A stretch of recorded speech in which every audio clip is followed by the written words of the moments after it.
I'm curious about is like, would you say that a lot of Europe is still in like I don't know, wouldn't use the word bubble, but like Hmm. very Yeah. like a lot of classical music came, or all the classical music came from Europe. Mm.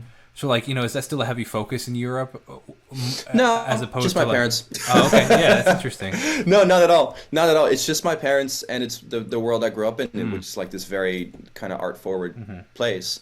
Um, in a way, it was fairly sheltered musically because Mm. I didn't know much about pop music. Yeah, It has nothing to do with Holland or Europe in general. It's just that was my family. Definitely watched a lot of TV and watched a lot of MTV, and it kind of just washed it over me. But I didn't really pay attention to it. yeah, Um, and that's just what's interesting now. 20 years later, I use that as part of what sets me apart as a writer because I know that I have ideas that have been rambling around in my brain for the last 20 years that come from that world. And if yeah, I find a way to modernize that, or if I find a way to like make that yeah, more medium, not medium, but like more top 40, then that's a fresh idea. yeah, And I ended up that's a lot of the shtick I have right now for myself is how do I grab the thing that I know more than anyone else, which is like, you know, art music, yeah, and make that American pop. yeah. And that way, you kind of become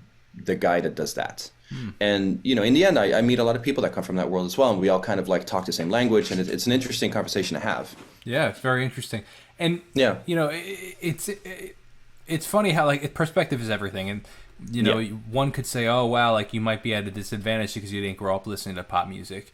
But it's Yeah. interesting how you see that, like, one, first of all, like it's actually an advantage because I can pull from what I did grow up listening to, but also I would say it's an advantage in the sense that it's actually you don't like. I'm sure you've been doing this for a while, but like I think we hear these preconceived notions of what it's supposed to be like and what it's supposed Yeah. to sound like. You come into the game and you don't necessarily have all those preconceived notions. You Yeah. make what you think it should sound like, Right. according to you, or what sounds good, without having the skew of like, oh, this is, I grew up on all that Yes. pop. I grew up Well, on Britney Spears and NSYNC, yeah, and yeah. like, I think I look at it in this way. I needed all the experience of learning the rules Yeah. by way of like the song math. And that takes you a long time. It took me a lot of years and a lot of hours if you're thinking like in terms of like 10,000 hours, right? And then now I'm at the point where I go back into my old ideas from 15 years ago when I didn't know a single thing. And I'm like, ooh, that is fresh. yeah, But back then, I didn't know what to do with it. Yeah, yeah. Now I'm like, ooh, I can grab this, I can grab this. That's fresh, that's not so fresh, that's cool, that's weird.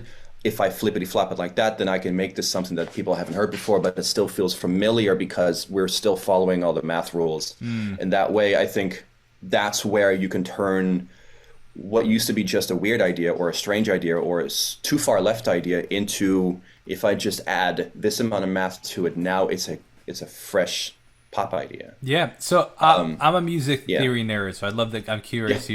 your Totally. definition of math, and for the people that are super familiar with music theory or whatever you're necessarily referring to, I'd love if you could actually elaborate into a little bit more of the pop math and what you. When I think math, I don't think chords. I think chorus, verse, pre-chorus, Okay. energy, up, down. Like, is this melody too busy? Then the melody that comes after, like if the verse is busy, the pre-chorus should be less busy. If the verse is low, the chorus should probably be high. If if the verse has really strange chord progression, then the chorus you probably want to keep it really simple.